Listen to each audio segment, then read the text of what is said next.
All right, guys, looks like it's time overdue to be adding some fifth wheel grease.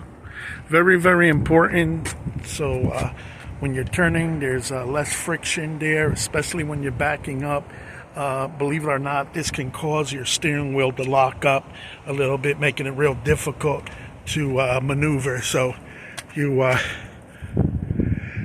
oh, excuse me.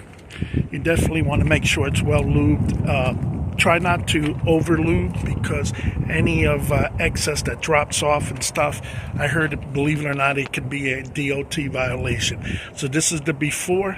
Give me a few minutes and we'll do the after. Okay, here's the grease that we used. I just put a spatula away. It's one of those Dollar Tree spatulas. Maybe you use for barbecuing or something like that. And here is it completed now.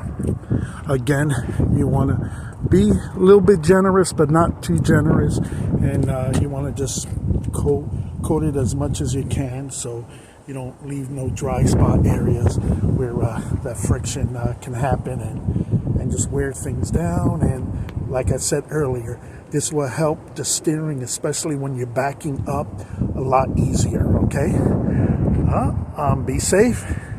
Enjoy this tip.